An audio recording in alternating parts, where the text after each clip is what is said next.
చూపెట్టిందో కూడా కేసీఆర్ నాయకత్వం తెలంగాణ ప్రజల ముందే ఉంది.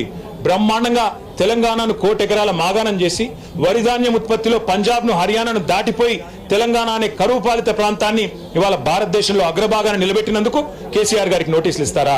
లేదా ప్రపంచంలోనే అతిపెద్ద లిఫ్ట్ ఇరిగేషన్ ప్రాజెక్టును 4 ఏళ్లలో ప్రజాస్వామ్య భారతదేశంలో కట్టినందుకు మీరు నోటీసులు ఇస్తారా?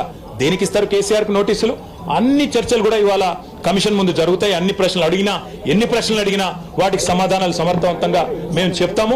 ఇప్పటికే హరీష్ రావు గారి ప్రెజెంటేషన్ తోనే కాంగ్రెస్ బీజేపీ నాయకుల ఫ్యూజులు ఎగిరిపోయినాయి. ప్రజలకు కూడా మొత్తం వాస్తవాలు అర్థమైపోయినాయి. వాడు కొత్తగా చెప్పడానికి కానీ మరి అడగడానికి కానీ వాస్తవంగా ఏం లేదు. కానీ సాంకేతికంగా పిలవాలి కాబట్టి పిలుచుడని నేను అనుకుంటాను. రేవంత్ రెడ్డి వాళ్ళ మామ దగ్గర కూర్చుంటే మంచిది. పిల్లనిచ్చిన మామ దగ్గర రేవంత్ రెడ్డి 5 నిమిషాలు కూర్చొని బుద్ధి జ్ఞానం తెచ్చుకుంటే మంచిది.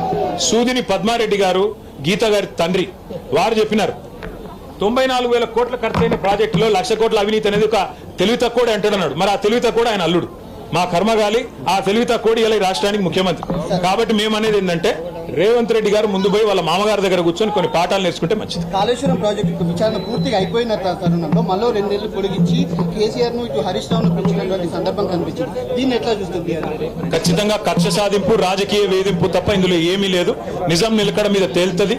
ముమ్మాటికి అల్టిమేట్ గా ప్రజాక్షేత్రంలో, న్యాయస్థానాల్లో ఎక్కడెక్కడైతే ఇవాళ ఈ విచారణను, ఈ వేధింపులను ప్రజలు గమనిస్తున్నారో 1 కోటి ఎకరాల మాగాణం చేసి పంజాబ్ ను, హర్యానాను దాటే విధంగా తెలంగాణలో వ్యవసాయ ఉత్పత్తి పెంచిన కేసీఆర్ గారి మీద వేధింపుకు పాల్పడితే తప్పకుండా ప్రజాక్షేత్రంలో ప్రజలు బుద్ధి చెప్తారు.